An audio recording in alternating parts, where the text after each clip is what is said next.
It's like gambling every day. See if it works. 3 times the charm.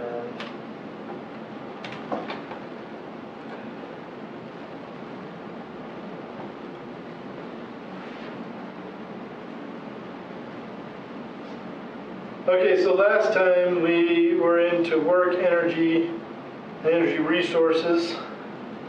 Now we're on to linear momentum and collisions. And I know that we're not completely done with all of these homeworks, but don't get frustrated, just work on them. Get them done as quickly as you can and move on. We're moving pretty quickly now, but we hope that it won't be too taxing on you. This next homework assignment, 23 problems, which is probably about average, I guess. Of course, maybe a little bit below. But anyway, all of you are doing well. I wouldn't be too worried. I have one person, I believe, who is taking the exam. The rest of you, I don't think anyone else is taking the exam. Make sure that you get that scheduled as soon as possible. You don't want to wait too long before you're taking the exam. You want to forget a bunch of stuff from the first 5 chapters. So make sure you make that appointment with your proctor. Get in, take the exam, get out, and get on with life. All right, now, let's go to the book.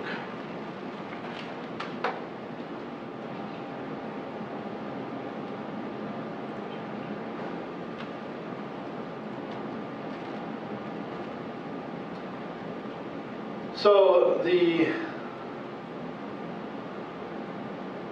natural evolution of things is to go from energy to momentum.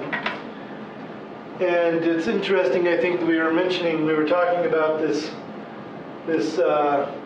French woman scientist from the 1700s, because while she was doing her research and figuring out the mathematics of energy, kinetic energy and potential energy in particular, other people were arguing that momentum was energy and energy was momentum, because essentially what was going on is there were these 2 things that were always conserved, 2 things that never were created or destroyed, and one of them was the mv squared thing, the 1/2 mv squared, which we call kinetic energy today.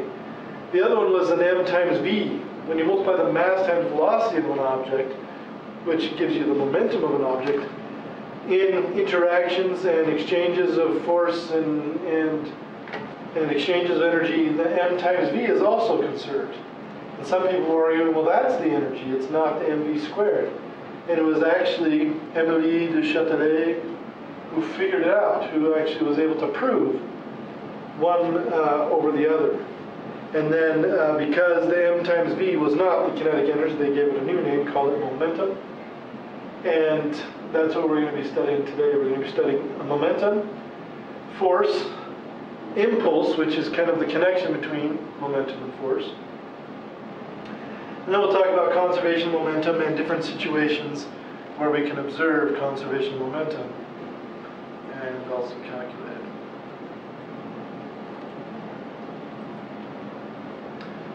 So linear momentum.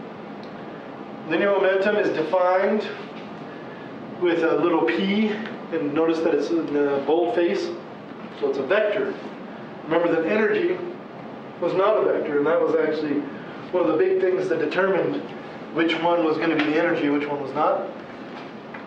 Turned out that the momentum, the direction mattered if you wanted to conserve momentum. The direction was important. And with energy, direction is not important.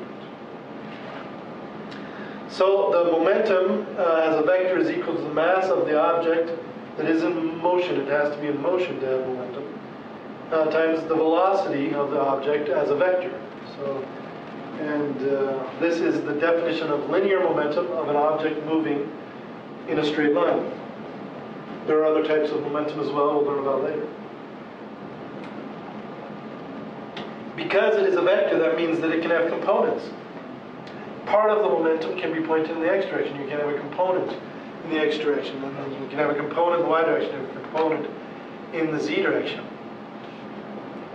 But for now, let's just look at one dimension to make it easier on ourselves. Simple problem, 110 kilogram football player, 8 meters per second velocity. We're assuming it's all in a straight line. So we can reduce this vector equation to a single dimensional equation. Just becomes a scalar equation at this point because it's only one dimension. And it just ends up equaling momentum equals mass times velocity.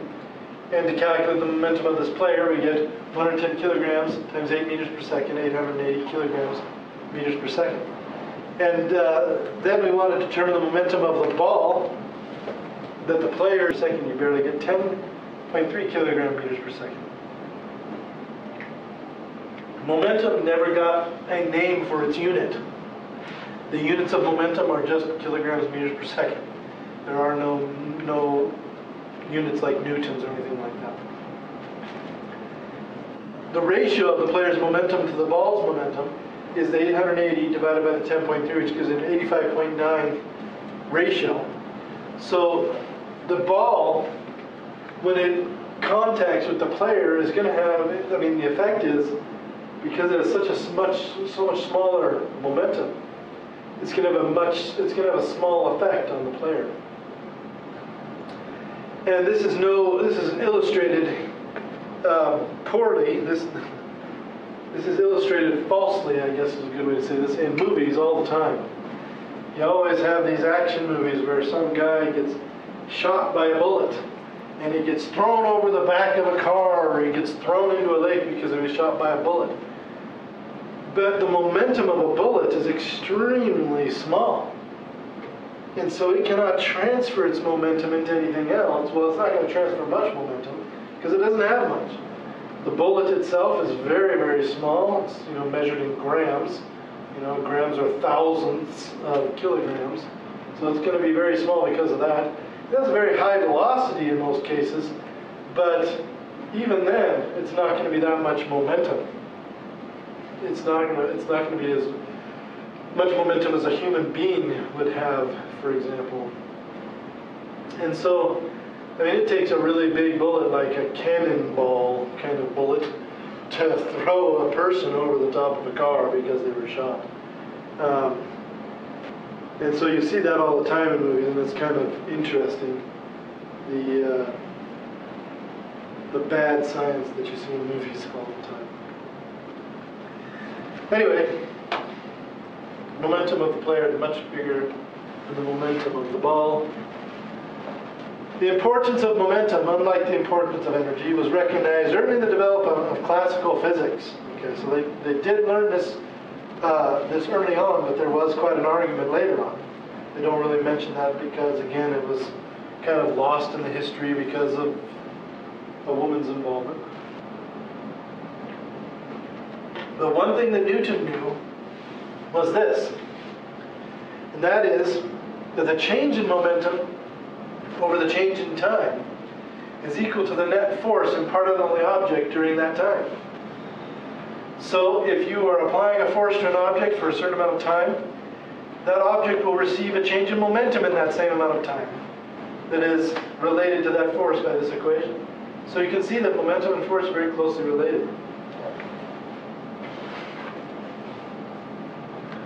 It's almost like work and force, except instead of it being a change in distance, like it is for work, it's a change in time for momentum. So this can get confusing to students sometimes as they confuse the two equations. But because if you rearrange this equation, you'll get change in momentum equals force times delta time, which looks very similar to work equals force times delta distance, or delta x. However, if we play around with this equation just a little bit, for example, we know that the change in momentum is also equal to the change in the mass times the velocity, because that's the definition of momentum. And the change in mass times velocity is going to equal the mass times the change in velocity, since we're going to assume the mass is going to stay constant in most systems that we deal with. That will not be true always, but it is true for the ones we're going to deal with to start. For a constant mass, the net force is equal to change in momentum over change in time, which is also equal to the mass times the change in velocity over change in time, and the mass and change times change in velocity over time is, of course, the acceleration. And so we actually have derived Newton's second law from this observation and this definition of momentum, which is actually kind of how it was done in the first place by Newton.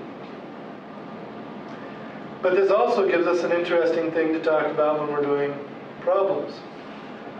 In this example 8.2, Venus Williams hit the fastest recorded serve in a premier women's match, speed of 58 meters per second. We want to know the average force exerted on a .057 kilogram tennis ball by Venus' racket, assuming the ball speed just after the impact is 58 meters per second. That the initial horizontal component of the velocity before the impact is negligible, and the ball remained in contact with the racket for 5 milliseconds. Okay? So far we know the acceleration of the ball. We know it's going from 0 to 58 meters per second in 5 milliseconds. So we can calculate the acceleration from that. And we know the time that it took, of course.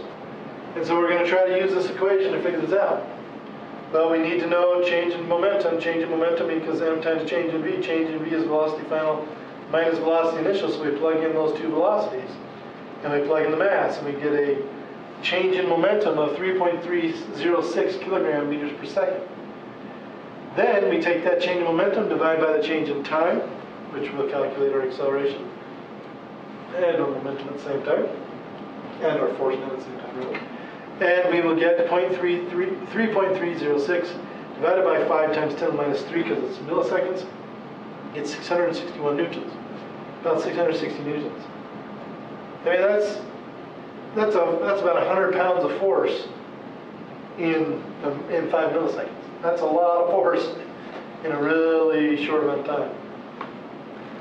Now compare that with one of Andy Roddick's serves. Andy Roddick serves so hard once that he actually sunk the ball into the clay of the court, and it got stuck. He had the most amazing serves. I was sad when he retired. He was also just really funny. I love the time when he was really angry and he went over to the side of the court and broke his tennis racket. And he didn't quite break all the way, so he looked up at the referee and asked, "Am I in trouble yet?" He said, "No, go ahead." So he just kept hitting it until he broke it. And then he got in trouble. Have you called the penalty yet?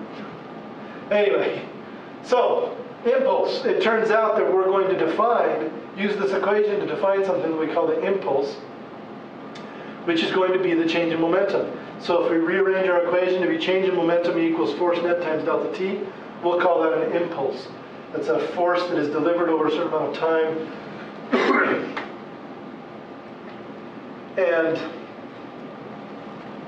it's very interesting because the impulse turns out to be quite important when it comes to damage in interactions, force interactions. It's really important in damage to cars. The impulse on a car is really determines how much damage is going to be caused. And that impulse can be affected by the force, because the force is in this equation. If you have a really big force, you can have a big impulse. But it can also be affected by the delta t. And if the change in momentum is the same for any given accident in a car, then you can actually manipulate the impulse. You can, in other words, if you change the amount of time that the force happens on the car to make it a longer time, then the force has to be smaller because the change in momentum is the same. And this is where the idea of crumple zones came from in cars. These cars now are designed to actually absorb force over a longer period of time so that the force is smaller. So they crumple, they break, they bend, they roll, they roll up. There are different parts of the car that do different things to absorb all this force over a longer period of time so that the net force actually goes down as the time goes up. The same thing is true with airbags. Airbags are designed to apply a force to your head and your upper body from the moment you start moving forward and then prolong it until you hit the steering wheel. It used to be, you know, when I was a kid, you didn't even have seat belts in the cars most of the time. And you get in an accident, boom, you just hit right into the steering wheel if you're lucky. If you're unlucky, you go through the windshield. And I knew people that did that, and I knew people that died doing that. But nowadays, they want to slow down that impulse. They want to make that force last longer so that the force will be less because the time is greater. The change of momentum is the same, it just takes longer to do it, and that's what the airbag is there to do, is to slow down that amount, that force application. Again, if we go back to things like boxing, it's the same idea. Why do they wear gloves? They wear gloves because when they didn't wear gloves and they just did bare fist boxing, which they did 100 years ago, the impact between wrist and between hand and face happened very quickly. And if you didn't roll with the punches all the time, you accidentally rolled into one because you were too tired, you would not only break your chin and your jaw and your face or whatever else, but you would break the other boxer's hand, right? And so they decided to start padding the hands to make it safer. And what that padding does is as the padding comes in contact, it squishes up, and that time that it takes to squish up makes the delta T in the equation bigger so that the force can be smaller for the same change of momentum. Also, rolling with the punches does this, because the longer a person's fist is in contact with your face, the smaller the force is that is applied to your face for the same exact amount of impulse, same change in momentum. There's so many different things that take advantage of this. Parachutes take advantage of this. And it's not when the parachute is completely open. The parachute takes advantage of this while it's unfurling from the backpack and opening, spreading out and opening up in the air. Once the parachute is completely open, it's done doing its thing. But while it's in the process of opening up and spreading out and all that, it's slowly creating drag for the parachutist, and that force now can be smaller as the time gets bigger. So let's take a look at this example here. Two identical billiard balls strike a rigid wall at the same speed. They're reflected without any change of speed. In other words, they bounce out at the same speed that they come in at. The first ball strikes perpendicular to the wall. It's coming straight at the wall. The second ball strikes at an angle 30 degrees from the perpendicular and bounces off at an angle 30 degrees from the perpendicular. Now, to determine the direction of the force on the wall due to each ball, now calculate the ratio of the magnitude of impulses on the two balls by the wall. So, first of all, we have to just write down what we know. You know, we don't really know, well, all we know is that velocity in is equal to velocity out. So the initial velocity and final velocity are the same. The mass of the balls are the same, each ball is the same. We want to calculate the force on the wall. Well, we have an equation that says force is equal to the mass times the change in momentum. So we should be able to use that. For each ball, we're going to have an equation that looks like this. Momentum in the x direction initially is going to equal m times, they're using u for velocity instead of v. I don't know why. But then the same thing for x final, except that it's negative because it's going to be moving in the opposite direction. So we're just doing the x, oh, then they do the y direction is 0. This is the perpendicular ball, actually. Because it's not moving anyway in the y direction. They're choosing their x direction to be parallel to the wall. And then for the one that's coming in at an angle, you have, for the x direction, you have m times u times cosine 30, negative m times u times cosine 30 for the x direction. The y direction, of course, it's going to be going, oh sorry, I said x direction is perpendicular to the wall. Y direction is parallel to the wall. Yeah, anyway. In the y direction, it's going the same direction both times. But anyway, the whole idea here then is to do a ratio. No, what are they asking for? Let's go figure out what they're asking. First, they want to know Determine the direction of the force on the wall due to each ball first, and then the ratio of the magnitudes. Okay. So the direction of the force on the wall. So if they only want to know the direction, what is the direction of the force on the wall of balls? Right? They don't. Do they even talk about that here? Not really. They talk about it on the previous page, and I just missed it. Oh, yeah, they do. I just missed it. So the first ball coming in. I wish they had a drawing for this. I should make a drawing for you. Let's go to Education and make a drawing.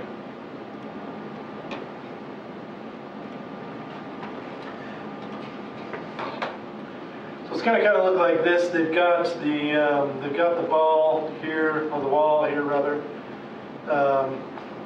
and the first ball is just coming in like this and bouncing straight out like this, coming the same direction out. Second ball is coming in like this, coming out like this, right?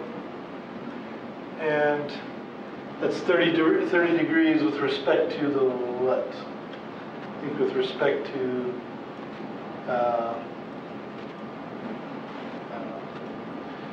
they say for part B, say 30 degrees from the perpendicular to the wall. So 30 degrees from here. There's your 30 degrees. And for this ball coming in, our x velocity is whatever it is, x initial, and our v x initial, and v x final here, coming out.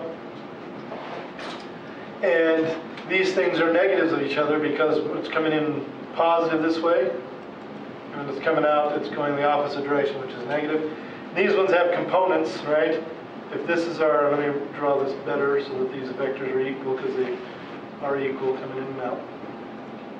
These ones have components. Here's our x component. X component. And we have a y component as well. The y component is from here to here for this one, but it's also from here to here for this one. That's why the y is the same in both the initial and the final for the ball that bounces straight off. But what's going on in here? The ball is going from a velocity in the positive direction. So that means it has a momentum that is positive because it's in the positive direction. So we'll call it a positive momentum as it comes in. Then the momentum goes from positive to 0 at the wall, right? It goes from positive to 0 at the wall. And then it goes from 0 to negative this way, and is a negative momentum coming out, right? So it has positive momentum coming in, negative momentum coming out. What is change in momentum? Change in momentum is equal to momentum final minus momentum initial, right? And that means it's going to be a negative momentum, negative mass times velocity, minus a positive momentum, which would be minus momentum. And since it's the same momentum in and out, because they said it's the same velocity, for the x direction, it ends up being a change in momentum. This is change in momentum of negative 2 times the initial momentum. Right? So that means that this is equal to, the change in momentum is equal to the force, the net force, right, on the ball. And what are they asking for? The direction of the force on the wall due to each ball. So this is the net force on the ball. If that's the net force on the ball, what is the net force on the wall? Equal and opposite. It has to be negative, a negative 2 momentum initial.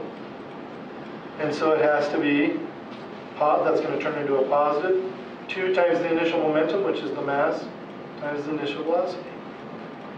2 times mvi. So that becomes the force on the wall. That is equal to the force exerted on the wall.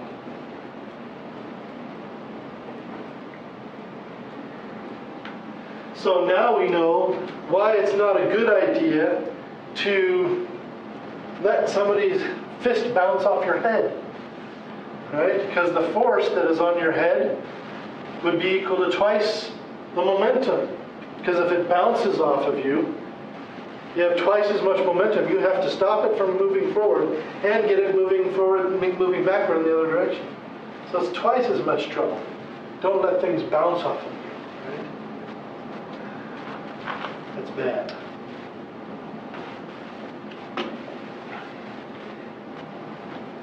Anybody who's caught a basketball knows the difference between catching a basketball and letting one hit you in the head. If one hits you in the head and bounces off your head, it really hurts. But if you catch it, it actually doesn't hurt that much. Not at all. It's because it's twice as much force than the bounce. For this one, it's different because notice that the change of momentum in the y direction is 0. This one and this one are the same length and the same direction. So the change of momentum in the y direction is 0. So it's only going to be the x direction momentums that matter. And it turns out it's going to be the same number as this one, except you're going to have 2 times mass times velocity initial in the x direction. But you're going to have to multiply by cosine 30 degrees. And that will give you the force on the roll for that one.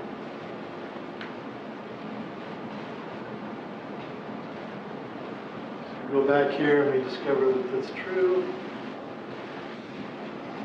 And then we take a ratio between those two. And you get 2 over square root 3. The cosine 30 gives us a 2 square root, well, we end up with a 2 times square root 30 because of the cosine 30. And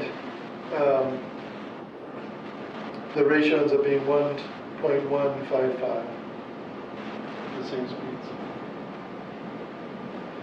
The one that comes straight into the ball imparts, changes momentum more. Hits the ball, hits the wall harder. Does that matter when you're playing pool? Of course it does. Pool is actually a very physics kind of game. I'll teach you some more rules about playing pool before this chapter's over.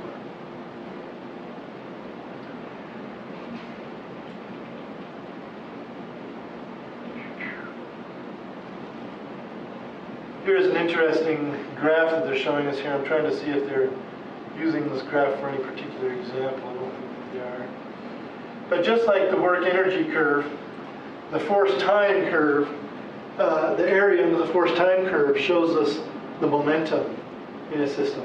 So if you have a force that is acting like this in time, where it's slowly rising up to a peak and then dropping down, the area under that, which would be this green area plus this purple area between these two edges of the curve, would be your actual force would be the actual momentum change that occurred during this time, would be the impulse. But you could also have a force that just went up to an average and then stayed constant for that whole time and dropped off again immediately. And that would be the same area. The same area, and they would have the same effect. Just would have the same effect overall, same average effect. That's kind of a calculus thing, but still kind of interesting. So, why is momentum so important? Momentum is important because it was observed early on that momentum is conserved. And this is what scientists are almost always looking for. They're looking for things that don't change as you change other things. So as we're changing, as we're rolling 2 balls at each other and they bounce off each other, what is it that stays the same in that system? What is it that has no variance to it? And momentum is one of those things. In fact, it turns out there's only a very few things in the universe that are actually conserved absolutely. We used to think that mass was conserved, and that was something we hung on to for a long time. Not true. It's not always conserved. Einstein proved that in theory with E equals mc squared. And at the same time, he proved in theory that that energy is not conserved. And essentially what he proved is that energy and mass can be exchanged for each other. You can turn energy into mass, you can turn mass into energy. And that happens all the time, it turns out, in the universe. And so energy and mass are not conserved, even though we thought they were for the longest time. But there are many other things that are definitely conserved in the universe, and momentum is one of them. Momentum is something that we have never ever been able to observe momentum not being conserved in any situation. In fact, this even has led to us realizing that things that don't have mass can actually have momentum. That's how fundamental this has become.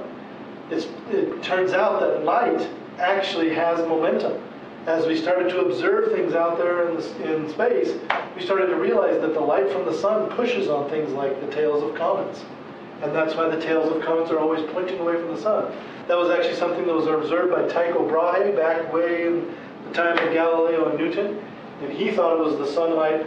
He called it solar wind. He thought sunlight was pushing on the tails of comets. But later on, as we started to understand that light had no mass, we said that can't possibly be true. It's got to be something else. But as we observed it closer and closer, we realized that there is no anything else. And then we were able to, and Einstein again was able to explain that light actually can push on things. It actually does have a momentum. And this is phenomenal. I mean, we're studying something that is actually very fundamental to the universe, the conservation of momentum. So let's look at a simple example. We like to use car crashes in physics for this. We have two cars traveling on the road, mass 1, mass 2, velocity 1, velocity 2. And we're going to define our system of interest. Remember, we've done this before with force problems and other things. But our system of interest in this case is where the momentum is going to be calculated and where we're going to consider it to be conserved. Does it mean that momentum is not conserved outside of the system? No. It just means we don't want to include things outside of the system because it just gets more and more complicated the more we include. I would even say that we're not going to include the Earth in this system. They're including the ground, but I wouldn't. Just because when you start including the Earth in things, it confuses people. It doesn't mean that it's not conserved with the Earth. It is conserved. Momentum is always conserved. It just becomes very difficult to calculate when you have such a small object like a car and such a huge object like the Earth. Cars have such a small effect on the Earth's momentum that it's barely measurable. But it is. It can almost be measured. Bigger things have been measured to have momentum changes. Anyway, the idea here is that we have a total momentum for our system. The momentum of car 1, P1, plus P2, which is the momentum of car 2, is going to equal the total momentum of the system. And we are going to observe and calculate conservation of momentum in these systems. So before, when we start this problem, these cars have not been in contact with each other. But afterwards, and also bear in mind that these cars are not going to have any acceleration involved. There's not many forces that are going to change the speed of these cars or the velocity of these cars. So no accelerations. Because that makes it a little more complicated. It still works, you just got to do more math. Try to keep it simple. So anyway,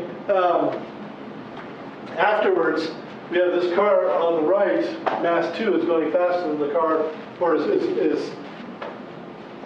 being pushed further forward. I assume that's because they bumped into each other, right? Well, they did. Car 1 bumped into car 2. Car 2's velocity is now greater, and car 1's velocity is now slightly less. But the one thing that we do know is that there's a momentum at the beginning and there's a momentum at the end, and those two momentums, the total momentum of the system, have to be equal, even after the collision. So we're going to assume that the collision is just kind of a bump. There's no breaking of anything, and there's no crazy things going on, because when that happens, we have to do again the math a little bit differently, but that's okay. It just makes it a little more complex math. But we have two momentums. We have momentum 1, momentum 2. These are changing momentums. Force 1 times delta t, force 2 times delta t, and so on and so forth. And you can see in the end that what really happens is that our momentums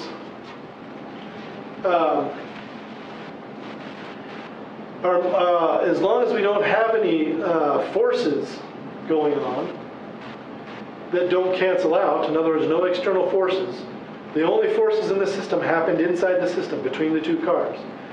As long as you don't have any external forces from outside the system coming in, the forces will cancel because the force on car 1 is equal to the negative of the force on car 2.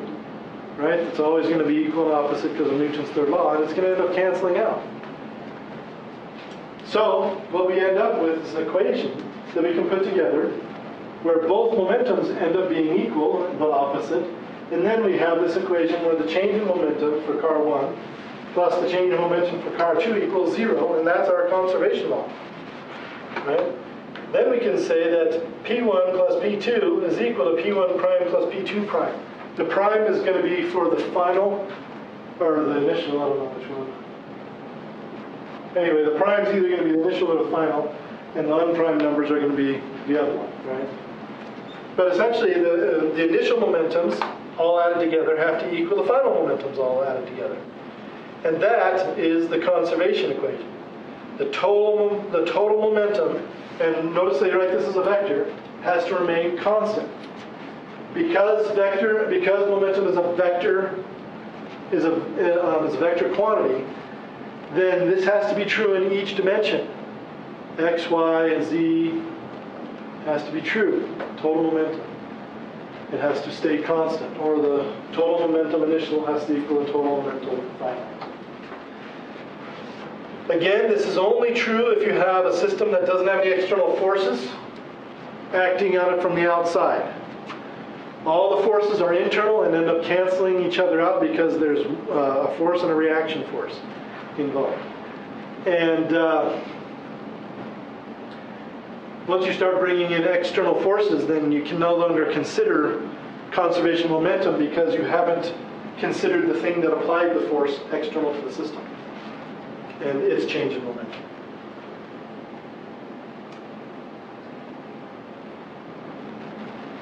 Oh goodness, I don't want to get into this yet, I don't think.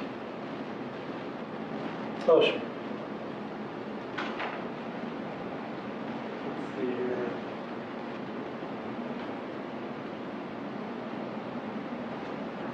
So in this picture they show a nice example of this. We have a rocket that's flying up, and notice there's no fire coming out of the rocket. The propulsion system has been turned off at this point, and it's just going through a ballistic path. And it's got a center of mass that is inside the cone of the rocket to begin with, and then they separate. The cone comes off the top of the rocket, and the momentum's change. The rocket cone goes upward, while the rocket booster goes downward. And the momentum of this entire system before has to equal the momentum of the entire system after, even though afterwards the two pieces are going different directions because of this separation, this explosion that blows the nose off the rocket. Well, how do you do that? Well, you can see that the center of mass is up in the cone of the rocket. That means most of the mass is right here. And that means if you knock that nose cone off and it's going upward faster than it was going downward or going sideways or whatever, then this thing that's going downward won't have as big an effect because it doesn't have most of the mass. So you can see how it might add together to be that way.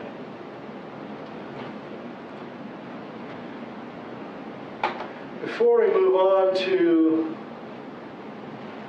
some of these other ones that start to get a little more complicated, let's take a little break because these are going to get a little bit tougher, and we'll do some examples. But let's take a little bit of a break, about 10 minutes till about 4:30, and then we'll come back. I know that was a quick thing for a break, but I actually need some more water. I need to take my water bottle with me. My throat's kind of dry.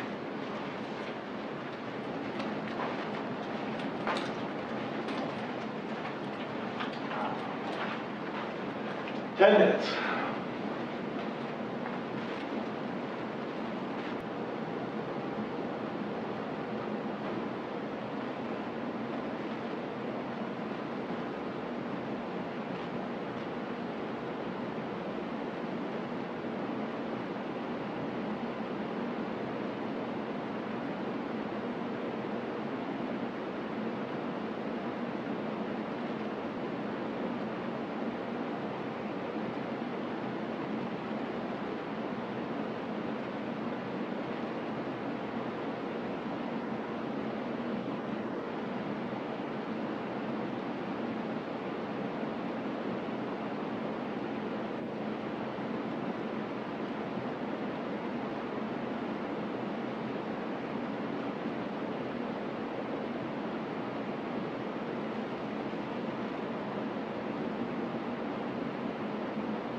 Okay.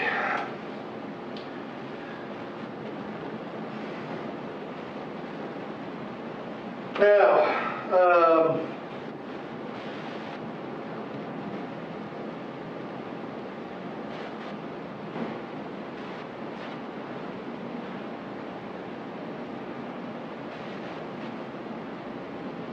so, I don't know if you've ever done this little experiment. It's kind of fun. Dropping a basketball and a tennis ball at the same time. The really fun one is when you put the tennis ball on top of the basketball and drop them both at the same time so they're dropping together. You ever done that and seen what happens? What happens? Tennis ball.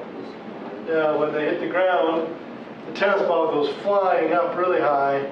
Basketball kind of has a little bounce to it. But why is that? Well, let's go back to our energy creations here and let's explain it here. We've got our tennis ball and our basketball. Oh goodness. Can't seem to draw circles at all on here. So there's our basketball and tennis ball. When they come in contact with the ground, they're going to change momentum. Right? They're going to change momentum, and that's going to equal to a force net times a change in time. Right?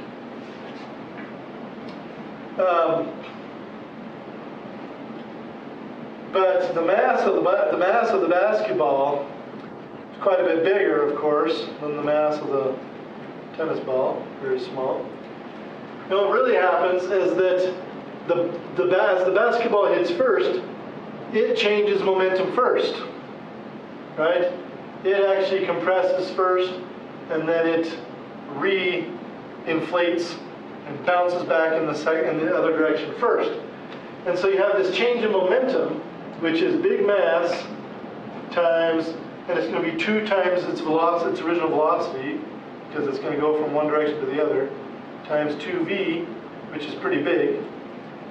And all of that momentum is now going towards this tennis ball, which is still kind of coming downward a little bit, because it comes down just a little bit later. Well, as that little tennis ball comes down, it actually receives some momentum from here, right?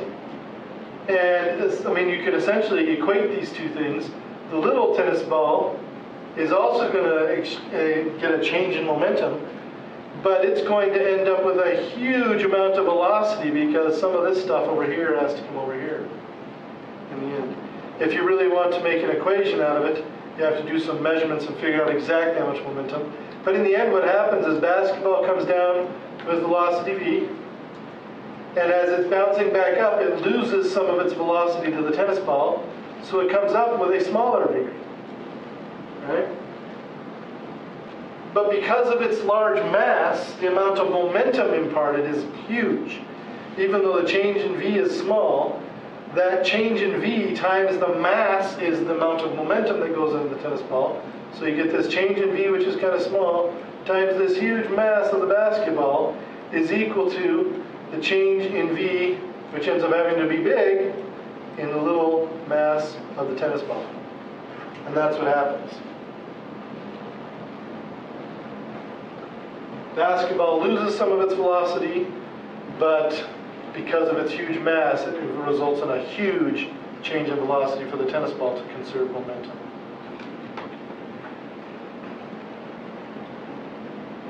So, here's a practical problem for people that live in Nebraska. A lot of people that go hunting will buy a gun, their first gun, maybe a shotgun or a rifle, and it will have a plastic stock on it, right?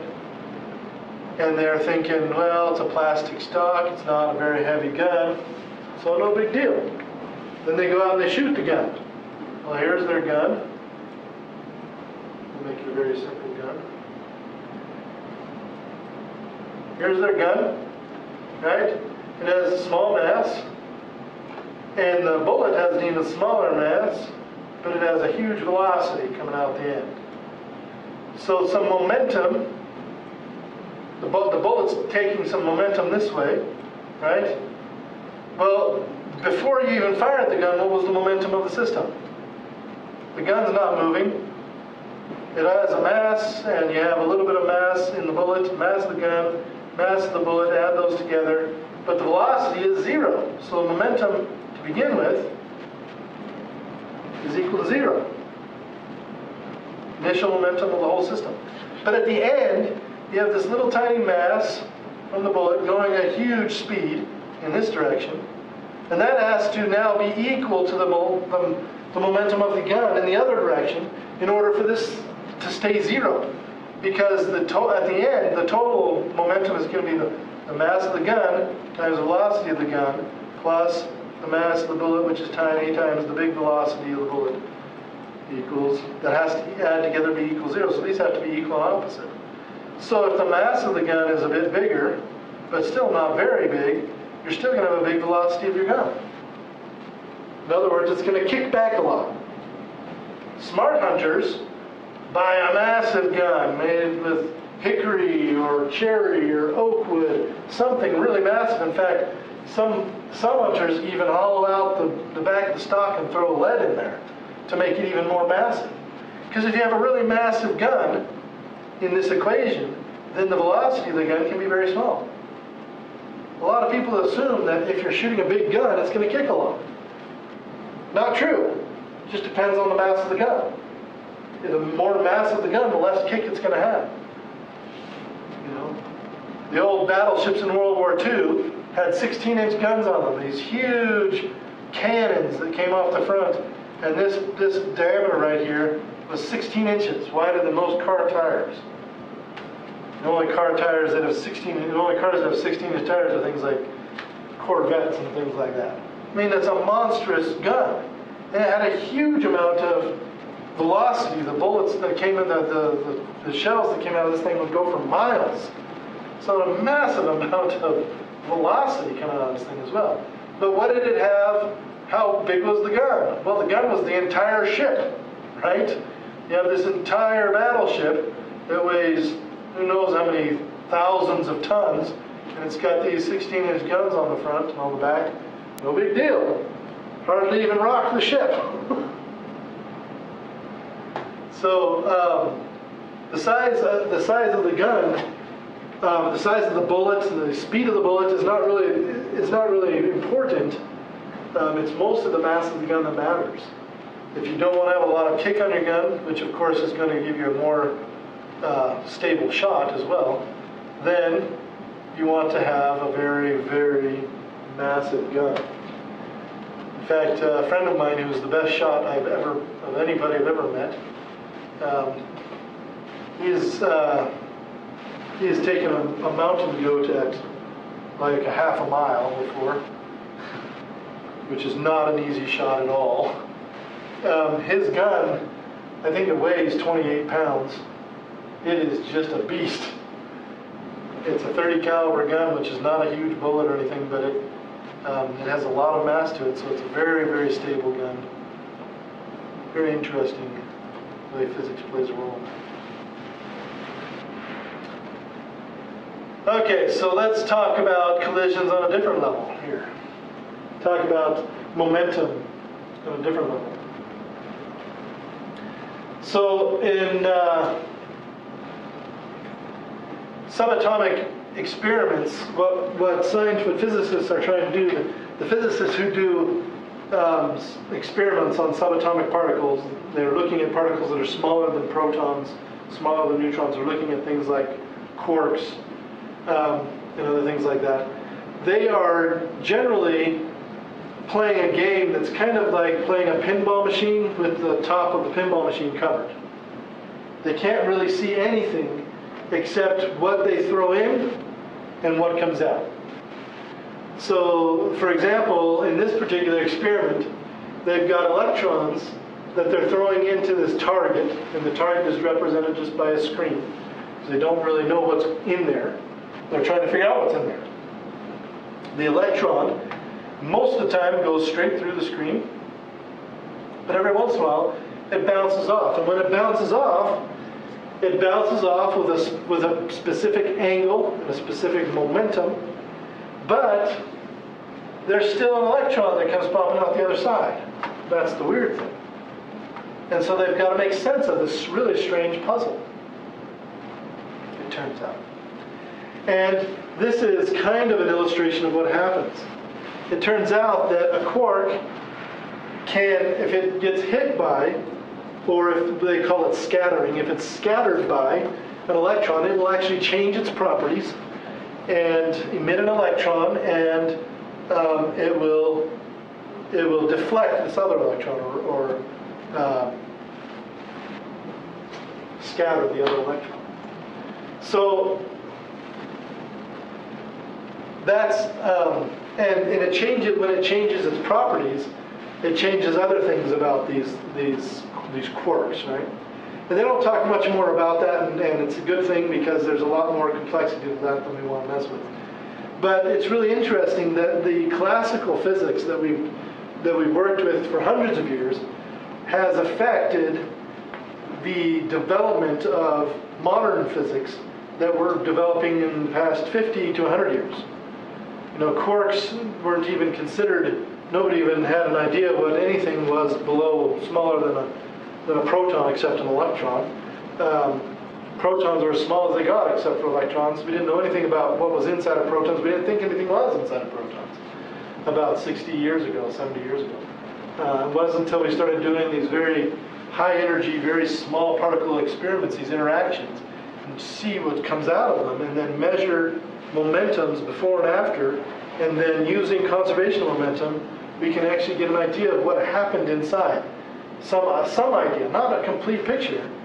We'll never know exactly what happened, but we can build a model and say, well, if this happened, then maybe something else like this would happen, and then they go back and do another test to see what would happen.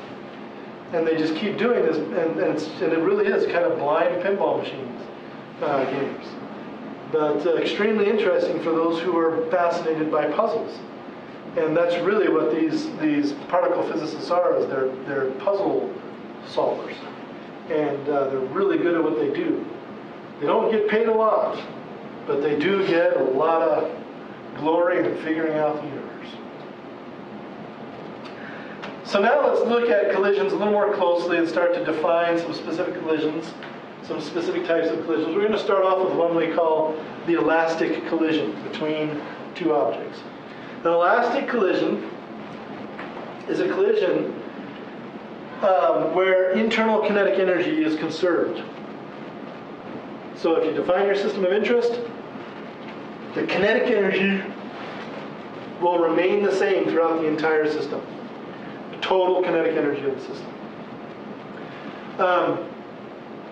The reason they call it an elastic collision is because when this happens, what you will see in the collision is that the two things colliding will bounce off of each other very elastically, as if they were made of a perfect kind of like rubber or something. And that's actually what causes that conservation of kinetic energy. Other things that have actually almost perfect elastic collisions are things like magnets. Magnets have almost perfect elastic collisions when you have a south pole hitting a south pole. They're not perfect, but they're almost perfect. Things that have perfect elastic collisions, as far as we can tell, are things like subatomic particles. As far as we can tell, there is no loss of energy when you have elastic collisions between subatomic particles, and even some atomic particles. But in a system that has an elastic collision, you're going to have some things like, if the collision is happening between sliding blocks, you're going to have a friction on the surface, otherwise that friction on the surface will be imparting a force on the blocks that is not going to be elastic. It's not going to be a bouncy force, and so it will not end up being elastic. So you have to have a friction, you have to have no friction involved in your system.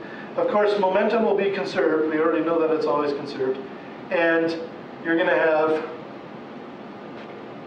this equation that describes the conservation of kinetic energy. The kinetic energy of block 1, kinetic energy of block 2 initially is going to equal the final kinetic energies added together, and that means we have an elastic collision. But between these two equations, we're going to hopefully have enough equations to solve some things, to figure some things out. So let's take a look at an elastic collision example where we have mass 1 is a half kilogram, mass 2 is 3.5 kilograms. We have velocity 1 is 4 meters per second, velocity 2 is 0.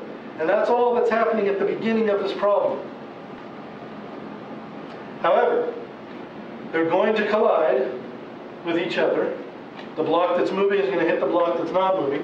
And in the end, we're going to have a different situation. So here's our block 1, moving this way. Here's block 2, stationary, velocity equals 0. This one comes over this way and hits this one. And afterwards, they're both going to be moving. There are a couple different, well, they're not necessarily both going to be moving, but afterwards you can have three situations. You can have block 1 moving this way and block 2 moving this way. You could have the first block still moving the same direction it was moving, and the second block also moving this direction. Or you could have the first block stopped, and the second block moving this direction. Right? 3 possible scenarios, but we're going to figure out what it is. How are we going to figure it out? Well, we're going to figure it out using these 2 equations. Conservation of momentum tells us that momentum 1 is going to equal, the initial momentum of block 1 has to equal the final momentums of block 1 plus block 2 added together. Right? Because there's no momentum in block 2 at the beginning because velocity 2 is 0 at the beginning. Right? So all the momentum is tied up in the first block at the beginning, but it could distribute itself to both blocks at the end. Okay? That gives us an equation that looks like this. Mass 1 times velocity 1 initially equals mass 1 times velocity 1 finally, plus mass 2 times velocity 2 finally. Here we can see that the prime means final. Conservation of internal kinetic energy will give us a different equation entirely. It'll be 1/2 times m1 v1 squared, but there was no kinetic energy in the second block because it's not moving. Equals 1/2 m1 v1 primes 1 squared, which is the final kinetic energy of block 1, plus the final kinetic energy of block 2, if they both have kinetic energy at the end. We're just going to assume they do and see what happens. So we're going to solve these equations. How are we going to solve them? Well, what are the things we don't know? The things we don't know are velocity 1 and velocity 2. Those things are unknown. Velocity 1 prime and velocity 2 prime, rather. We don't know the final velocities of the block. So those things are variables. And we're going to use the method of substitution to solve for this. We solve the first equation. And I would always recommend doing it this way. I would solve the momentum equation. Solving the kinetic energy equation is kind of messy and sticky because of the squares everywhere. But if we solve the momentum equation for one of the velocities, and then one of the ones we don't know, and then plug it into the kinetic energy equation, then we can hopefully solve for the other. We can hopefully solve. So we solve this one for velocity 2 prime, and we substitute it in the second equation. And it turns out that it eliminates our variable v2 because of that substitution. We're only left with v1. And we solve the v1 prime, we solve that equation for v1 prime, we would get v1 prime equals 4 meters per second. Or negative 3 meters per second. Because it's a quadratic equation, because there are those v squareds in there, you get 2 possible solutions. So what do we do with these? We plug them in. In fact, let's see here. Okay, the first solution is the same as the initial condition. Oh yeah. This is actually the speed of the block to begin with, isn't it? At the very beginning of the problem, it says the velocity 1 is 4 meters per second. Let's go check that really quick. Yep, 4 meters per second. So we're going to throw that answer out because if we have 2 blocks that both have mass, one stopped and one is moving, the one that's moving is not going to have the same velocity at the end. It's going, because that would mean it had the same momentum at the end, and it means that it didn't have any effect on the second block, which is impossible. It has to impart some momentum. So we're going to throw out that first answer. It just doesn't make sense. We're going to use this one. Velocity 1 prime is equal to negative 3 meters per second. And then We plug that one back into our momentum equation. You could also plug it back into your original kinetic energy equation to solve for velocity 2 prime, but the momentum one is simpler, and we've already solved it for velocity 2 prime. So we plug it back in and we get velocity 2 prime equals 1 meter per second. And then we have our solution. Velocity 1, the final velocity for block 1 is negative 3 meters per second. Final velocity for block 2 is 1 meter per second. And there we go. Does it make sense? We have a small object that's moving. It hits a bigger one that's not moving. In the end, the small object bounces backward at a fairly high speed, and the big one moves forward at a slow speed. Is that normal? Yeah, that's normal. Right? We can accept that answer.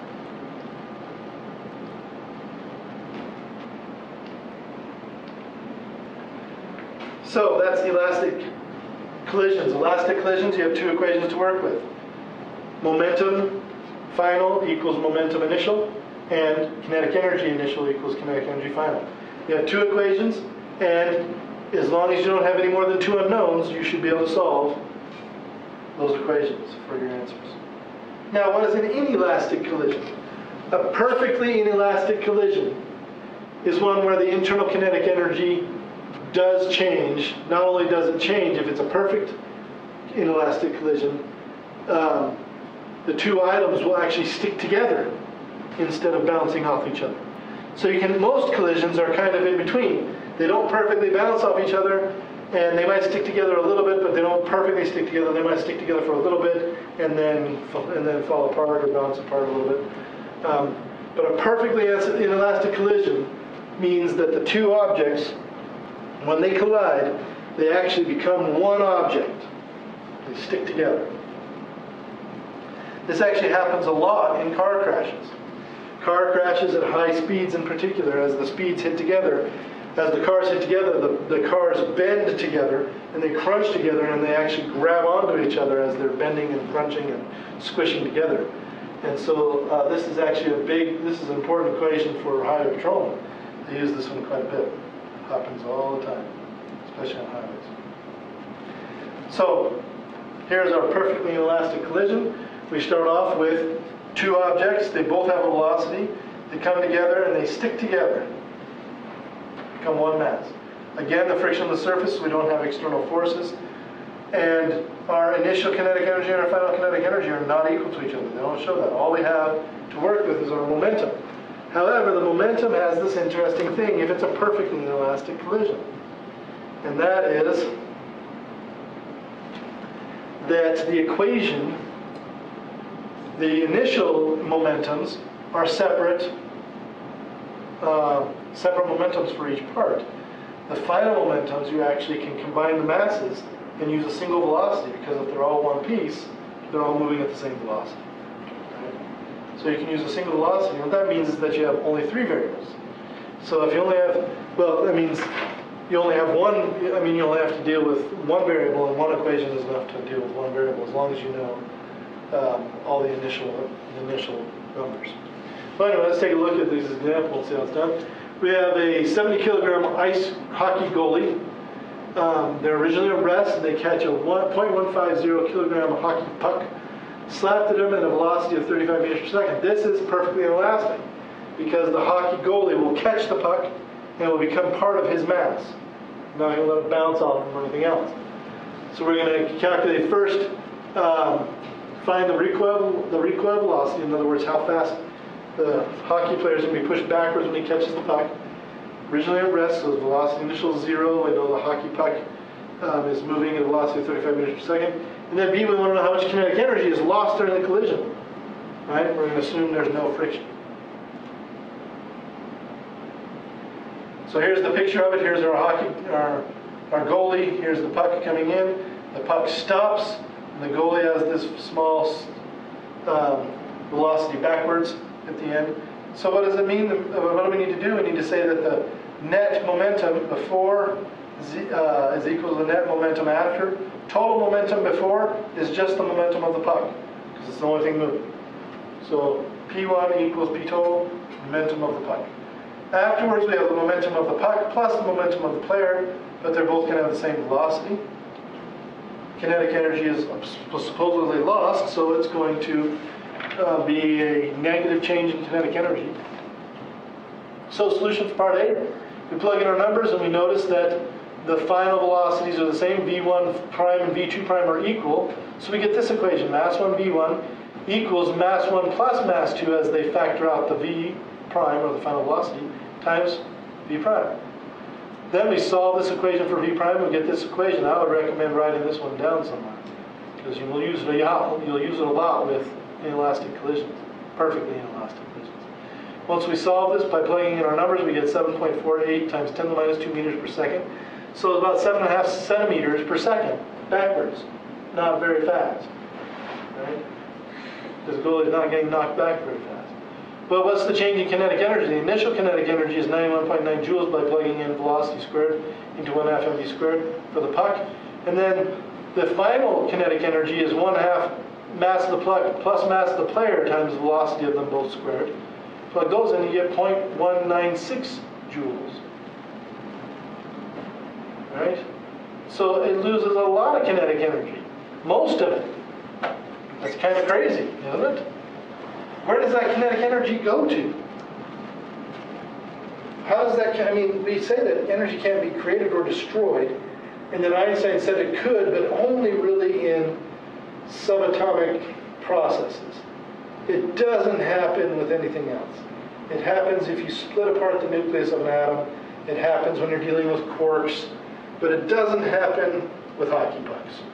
So supposedly energy is conserved. Where did this energy go? Some people might say, well, it went into potential energy, but it didn't raise the player up off the ground. It didn't change in some kind of chemical. What happened? Okay, it might be a little bit of heat, a little friction between the glove and the puck. Might get a little bit of heat in that. What else? What happens when you hear? What do you hear when the puck hits the glove? Thunk, right? And usually it's pretty loud. That sound requires energy to be made. So it's actually going into sound. What happens to the glove itself as you catch a puck or a baseball? What happens to a glove? Changes shape. Changes shape. That shape changing requires energy. It actually folds the glove. It's designed to do that so that it traps the ball, doesn't let it fall out. So that change in shape in the glove is going to also be energy that's required, and the ball provides that energy. I mean, and you think, well, that's a lot of energy to be lost in those things, but it's going to happen. That's where it goes. It goes into sound, it goes into heat from friction, it goes into the deforming of the glove. Another thing that it can go into, and anybody who's ever caught a baseball or a hockey puck knows this, what happens to your hand when you catch one of those slap shots? Pain. There's going to be a change in energy in your hand, right? Your hand is going to absorb some of that energy. Even if you catch it right, there can be pain when the ball's coming in at 80 miles an hour, 105 miles an hour, whatever it's coming in at, right? So, and 35 meters per second is pretty dang fast. I think it's 70, 80 miles an hour or something like that. So that's pretty fast for a hockey puck. And it can be faster.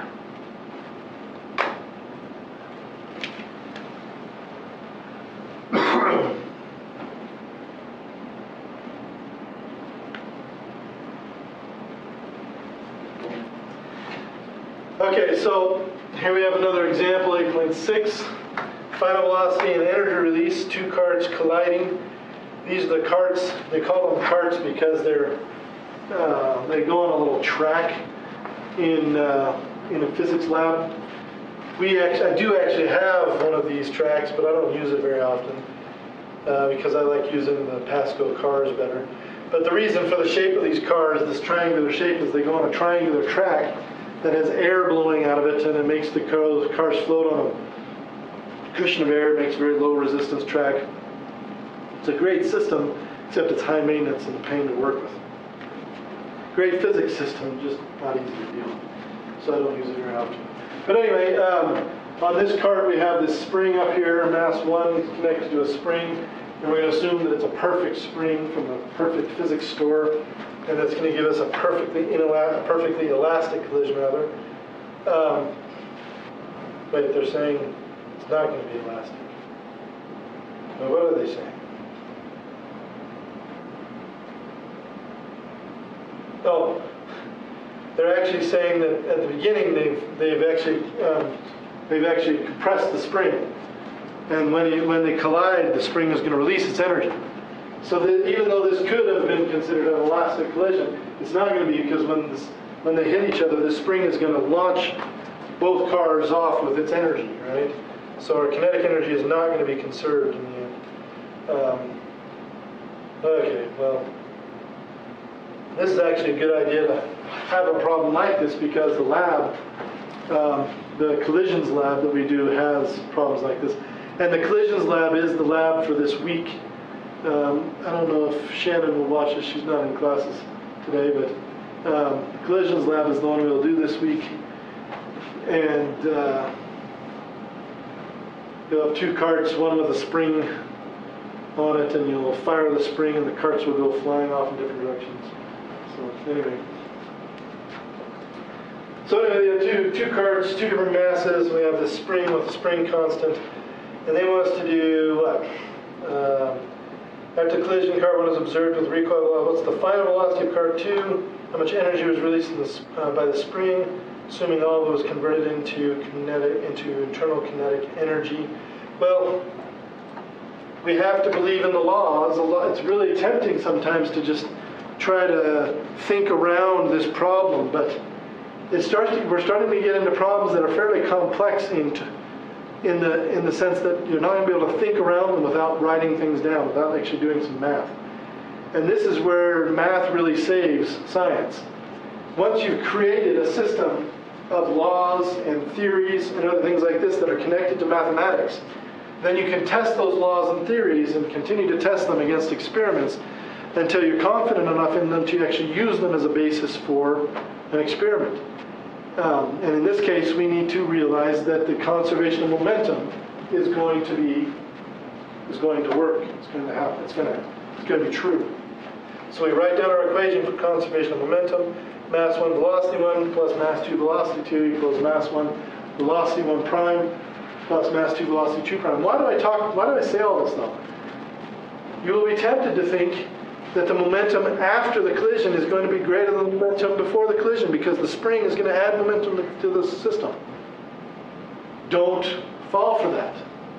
The overall momentum of the system, the total momentum of both cars combined, will still be the same as when we started.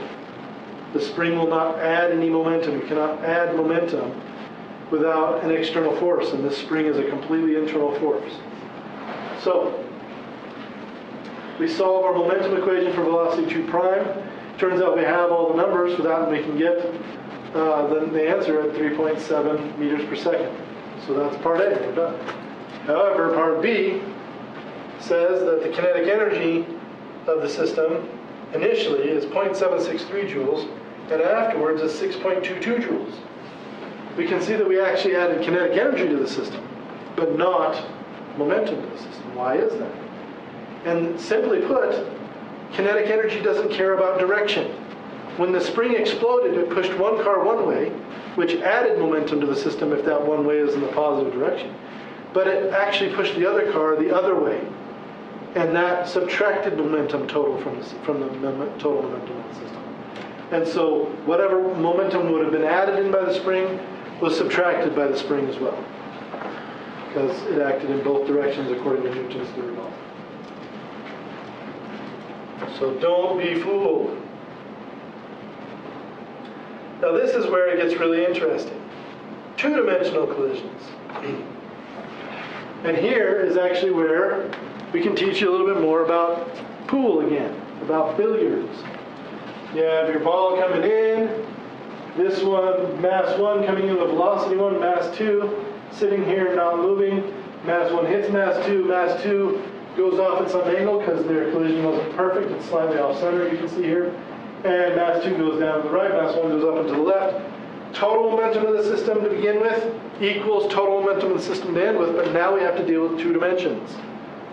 Our x dimension will be horizontally and to the right, positive. Positive for the y dimension will be up. Down will be negative, of course. And we're now going to deal with this system. How do we deal with the momentum equations? We write two equations instead of one. One of them in the x direction, the momentum of the first ball in the x direction plus the momentum of the second ball in the x direction initially equals the final momentums, momentum of first ball in the x direction final plus momentum of the second ball in the x direction final. M1 V1x plus M2 V2x equals M1 V prime 1x, M2 V prime 2x, and so on. If we resolve our momentums into components because we know the angles, or we've given a number for the angle, or given a variable to the angles like theta 1 and theta 2 and so on and so forth, like they have, then we can go ahead and rewrite these equations in terms of theta 1, theta 2. And that's exactly what they do here. Then once you've got theta 1 and theta 2 all sorted out for the x-axis, you can do it for the y-axis the same way. In the y direction, we will get an equation that is the same for the y. However, in this particular problem, since there was no y direction momentum to begin with, then the initial y direction momentum, the left side of the equation, is 0. And the only thing that you have are the balls that are moving afterwards in the y direction, the components afterwards in momentum in the y direction. And guess what? These equations are equations we can use to solve for the variables. We have two equations, this one in the y direction, this one from the x direction, but they're not vector equations anymore because we've written them completely in one dimension or the other. They're just equations we can use to solve for our variables. Now, the beautiful thing about these equations that's really interesting, and that I will point out right now, is that if you have this situation where one ball is at rest and one ball is moving, and both the balls have the same mass, then you always get the same angle between the two balls. Theta 1 plus theta 2 is always equal to the same angle. Does anybody know what that is? Anybody play pool and know what the angle is? 90. It is 90 degrees. So that means that no matter what, when you're playing pool, if you are hitting the cue ball at a stationary ball, no matter how you hit that ball, as long as you hit it, the angle between the cue ball and the ball that you hit will be 90 degrees, except for one exception. If you hit it directly head on, then the ball will go straight forward, and what will happen to the cue ball? It will stop, right? It will stop. The other exception is if you miss the ball entirely, then the cue ball just keeps going which way it was going, the other one doesn't move at all, right? In which case you can say that they're 90 degrees to each other if you want. But in the case of hitting the ball head on, exactly right on target, the ball will go straight forward, the cue ball will stop. And that's how you can tell if somebody has hit, the cue ball has hit a ball head on. If you hit a ball dead head on without any spin, then the cue ball will come to an absolute stop, and the other ball will just go rocketing straight forward. This does assume that there's no spin on the balls, which of course assumes there's no friction between ball and table. So it's not exact, but it is close enough that pool players use this all the time. That's how they set up their shots. They know the 90-degree angle. They know that they don't want the cue ball going into one of the pockets, but they do want the other one going into a pocket. So they adjust the angle of their shot accordingly. Of course, it depends, on more than one thing. It depends on where you hit the ball and things like that. So that is one of the results of that particular situation if the masses are equal. So we're going to use that same setup to do this experiment. We have a 0.250 kilogram object, mass 1. Mass 2, no friction. Mass 2 is 0.4 kilograms. The smaller object is going to merge from the room at a 45-degree angle with its incoming direction. So in other words, we got a ball coming in the room that strikes a stationary object in the room, and then it comes out at this 45-degree angle, right? So they've told us the incoming angle, the exiting angle, the first mass, the second mass, And they tell us the speed of the original ball, 2 meters per second, and the final speed, 1.5 meters per second. So we know initial velocity, we know final velocity because we know the speeds and the angles. And they want us to calculate the magnitude and direction of the velocity of the second ball after this is all done, after this collision. So, here's how we do it. We use the equations that we just worked out for the x and y direction. We plug in our numbers. We get two equations. Well, we really want to solve for the things that we're interested in first, and then plug our numbers in. So the first thing that they're going to do is solve for the angle, it looks like. So our angle, let's see, we have angle in both equations, it looks like here. We have angle in this equation, and angle in this equation. Sine in one, cosine in the other. And so what we want to do is then take a ratio. And that's what they're going to do. They're going to take a ratio. Let's see.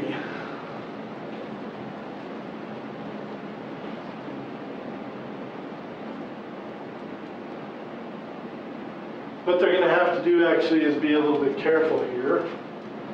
So what they're taking the ratio is they're going to solve each of these equations so that they get theta 2 and the cosine of theta 2 and the sine of theta 2 on one side of the equation. Just trying to look and see what they were doing, just make sure I got it right. But they're solving these two equations so that the term that has the sine theta 2 and the cosine theta 2 are on one side of each equation, and all the other stuff is on the other side of each equation. And then they take the ratio of those two equations. Now this thing drives people crazy. Can you take ratios of equations? Sure you can. If A equals B and C equals D, then is this true?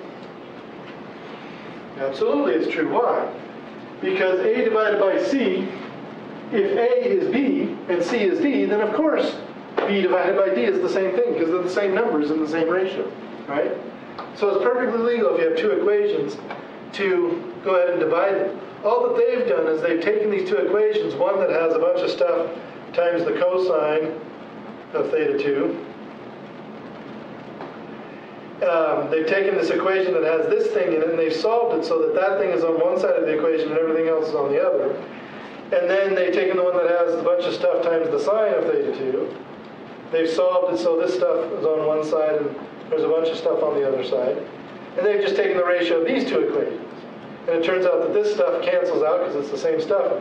And then they actually did it the other way so that they have the sine over the cosine, but I have cosine over sine.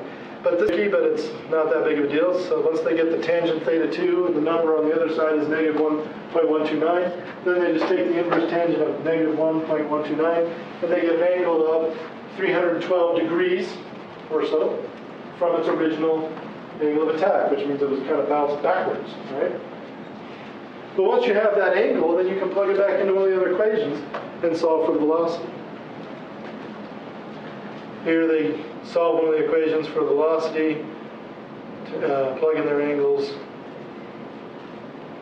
and they get velocity 2 equals 0.886 meters per second. So they can predict where that other object is going to come out of the room or of the box.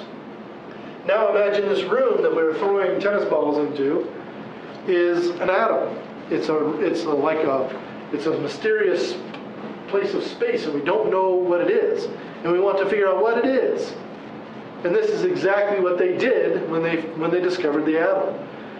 Ernest Rutherford took atoms of gold and threw alpha particles at them. He bombarded with alpha particles, and the alpha particles came out at different angles. And what he was able to determine is that atoms are mostly empty space because most of the alpha particles went straight through. But he was also able to determine that every once in a while, there's this tiny little sphere of extremely massive stuff in the atom. Because the ones that didn't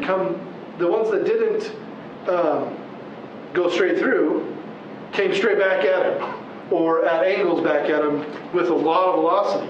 In other words, the thing that they hit didn't have its momentum change very much because it was massive. And they bounced off. It's like throwing tennis balls at, a big lead brick or a big lead sphere or something. The lead sphere is not going to move very much. The tennis ball is going to come back fast. And that's what led to the discovery of, here they have a nice drawing of this thing here, this experiment. Oh, here they do the accident collisions of two objects with equal mass. And you can see that the equations actually become quite simple because there's only one mass. You have different parts of the equation that will combine as you factor things out. That's kind of nice. And that's what leads to that 90-degree angle after the collision. They actually talk about that right there. Okay. Coming into the last sections here. I don't know if this is the absolute last one, but it's getting close. Rocket propulsion. They're all going to become rocket scientists. I always thought it'd be cool to make a T-shirt for people who pass this class that says something like physics. It's now rocket science, and then underneath says, "Oh yeah, it is rocket science." Oh yeah, it is. Anyway, so maybe put a nice equation on the back that confuses the heck out of people, so you can say that you're smart enough to pass physics. But anyway. We're now into rocket science, and it is a conservation of momentum thing. It's not going to turn out to be a conservation of kinetic energy thing, because what happens with a rocket? Well, with a rocket, you have this thing that's sitting on the pad, and it has zero momentum, zero kinetic energy. It's not going anywhere. And then all of a sudden, somebody lights a match, and it starts to move slowly. And as it starts to move, it starts spitting things out the bottom of it. Well, there's nothing elastic about this. It's not bouncing off of anything. I mean, it's just not elastic. The rocket actually loses mass as it goes higher and higher. So the force that is imparted to it by its rocket actually makes it go faster and faster because its mass is smaller and smaller. So it has a very interesting behavior. It's not easy to calculate. It's going to require calculus, but there is this equation here which gives us a pretty good approximation of how a rocket accelerates. A rocket acceleration is equal to v sub e, where velocity e is the velocity of the exhaust of the rocket. So how fast the exhaust is coming out the bottom of the rocket, divided by m, which is the initial mass of the rocket, I believe, times the change in m over change in t, how fast the mass is changing in time, and then you subtract gravity off, of course, because gravity is pulling down on it. And that will give you the acceleration of a rocket as it's going upward. And you can see here that at the beginning, you have some particular velocity, but further on, the velocity is greater. And quite a bit greater, actually. Not just because it has a force acting on it and it's accelerating, but because it's also losing mass at the same time. So, Saturn V. Any of you seen the Saturn V rocket? This is worth looking at. The biggest rocket we ever built in the history of our space program. So it took us to the moon. Humongous rocket. I mean, to give you an idea how big this rocket is, you can see these cars down here. Tiny. The space shuttle comes up to about here on this rocket. Space shuttle is a little baby thing compared to the Saturn V. Saturn V was a beast. And they still have one left. It's down in, I believe, in Florida. It might be in Houston, actually, but I think it's in Florida. But they have one left that they never launched. They used it for training and everything, and maintenance purposes, for training the technicians and the astronauts. But they don't have the plans. They can't even rebuild this thing. The plans were all thrown away because it was considered obsolete as they moved on. It's kind of funny. But that is the Saturn V rocket took us to the moon.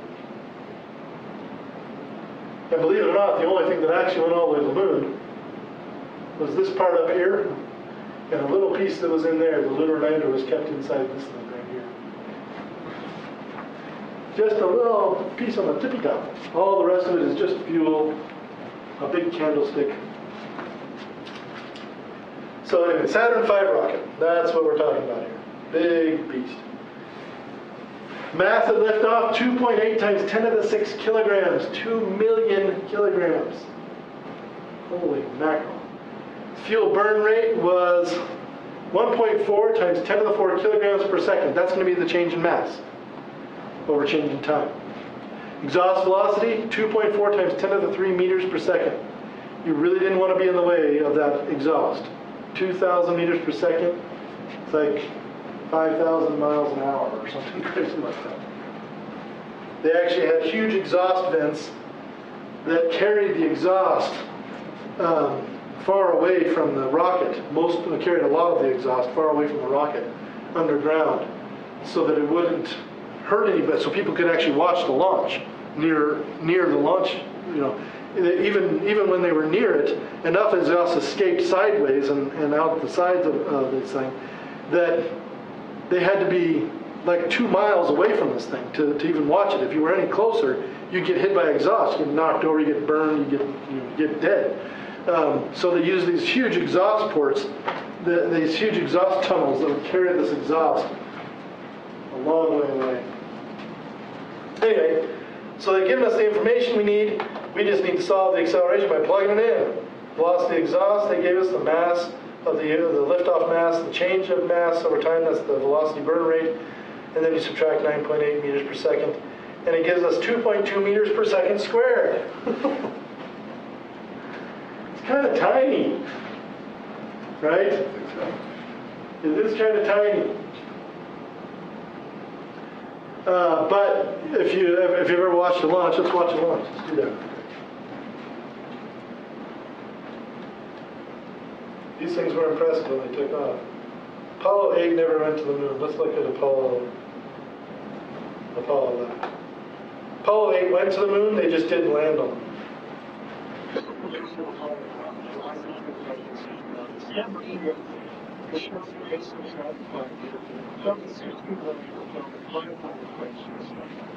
Now, this particular camera is starting at 5 seconds prior to liftoff. Now, the speed, what you're going to see is slow rate to 40 seconds, 30 seconds right.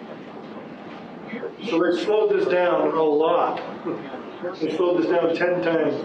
The airplanes that were starting are first the hyper 20. Starting the turbines to start driving the propellant system engine.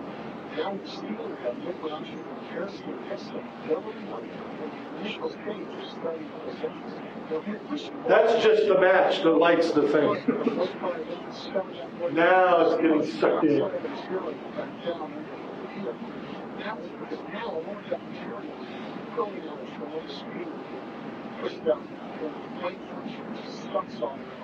The flame trenches he's talking about are the big exhaust tunnel.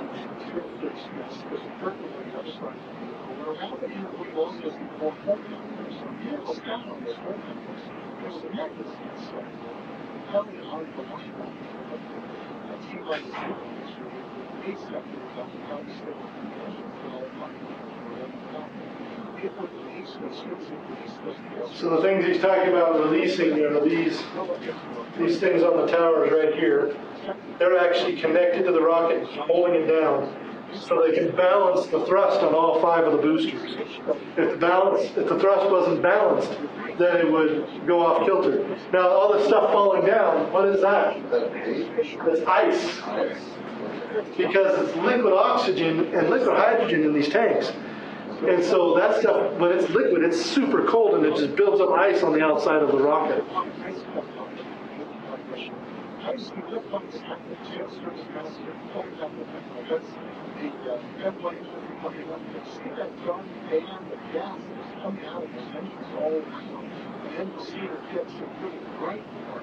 The cool gas, it's cooler gas that's coming from turbines. And the turbine exhaust, but the flames jump into the engine for ground assigned the Hollywood Resort Incorporated at the start of history on that Hollywood station so 50 years behind as sexual cancer is coming out of the picture. Injection for the liquid oxygen. Piercing hits coming out of the injection. Now, let me tell stress down the numbers that even though you're not on the left-hand side of the corner, This camera's not going to last much longer. That is actually the designs of bird and shark. It's trying to protect the security of the Martian conditions so for the minimum of damage from stone pine polish. It can particular tail strips and hold down our covers. And of course, this cabinet with this ablative kind of designs of bird and shark.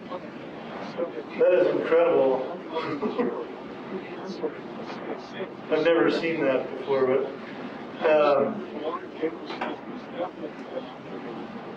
it is definitely a beast of a rocket. That is incredible and impressive acceleration. Okay, so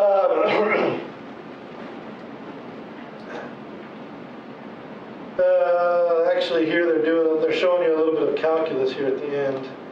They're talking about the escape velocity and everything else that you need to reach to get out of orbit, to get into orbit around the Earth. As they talk about the rest of this problem, it's not in the solution of the problem, but it's very interesting stuff. It is rocket science for sure. And here they show the space shuttle. The space shuttle actually had an ability to lift a lot more stuff off of the ground than Saturn V did. It's not nearly as big of a rocket, but it was much more powerful. And the reason is because of these two rockets on the side. They're not liquid fuel, they're solid fuel. And solid fuel is much more energy packed into a much smaller space. And so we can achieve much bigger thrusts with much smaller rockets. But the big tank in the middle is actually liquid fuel. The big tank in the middle provides all the fuel for the space shuttle's rockets, which help lift it off. And I think they provide about 1/5 of the thrust or something like that. But that's how much fuel they need for 1/5 of the thrust. The 4/5 comes from these two small things on the side. Gives you an idea of how powerful those things can be. Space shuttle could lift huge payloads into space. Took the entire Hubble Space Telescope, completely assembled into space. Took all the pieces for the space station into space. The space station's a big thing. I mean, they can take huge payloads into space without much trouble. So. And that is the end of rocket science. Momentum and collisions. So we're back to vectors again a little bit, but not so much as we were with force vectors. I think that momentum vectors are a little easier to deal with on the whole, but we are good to go. So at this point, we've got some time left, about a half an hour. If you have any questions from homework, we can answer some homework questions. Anybody have anything you want to do?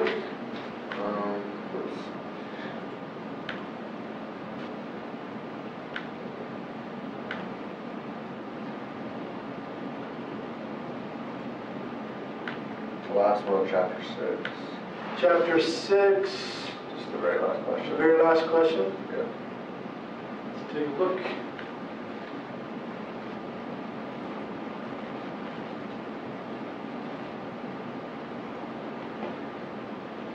So we have a planet orbiting a circle path, mass of star, radius of the orbit, and they want to know what is the orbital period in Earth days of the planet that we're dealing with here, right? So that is obviously going to be a question that involves our friend Kepler, right? And so let's go look at Kepler's stuff really quick.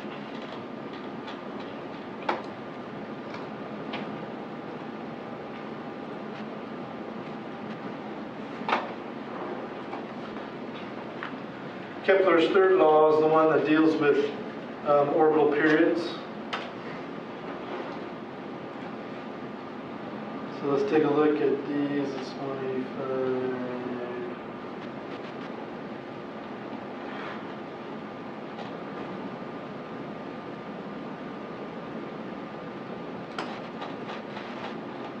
So we're going to 185. Jump to page. Select a page. Oh, just type it in.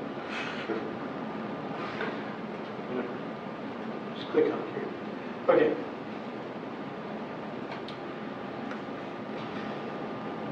That's not right. Oh.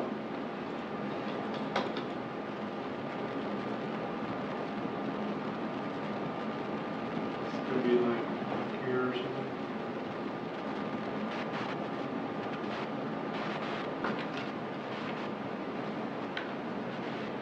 Okay, Kepler's law. Kepler's law, here it is. So, here's a version of Kepler's law that will help us here, because we can calculate the period of a planet. Let's see.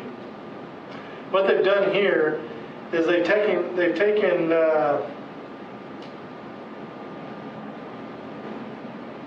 here they're actually deriving Kepler's third law. That's what they're doing, trying to figure it out. So Kepler's third law is this one right here, right? But that came from using orbital mechanics or circular motion mechanics, combining it with Newton's law of gravitation, universal law for gravitation here, and then solving for the period. And this equation right here is the equation that we could use. This part of Kepler's law, or this part of the derivation, we could use to calculate this, because what we need to know is the mass of the star that's going around, the radius of the orbit, and that's it. Okay. Right? And in this problem, what do they give us? They give us the mass of the star, they give us the mass of the star and the radius of the orbit. So it turns out we don't even need the mass of the planet. We just need the mass of the star and the radius of the orbit. And so once we get those things plugged in, then we take the square root in that equation, we're good to go. T squared equals 4 pi squared times r cubed over g times the mass of the star. And it's when they plug in the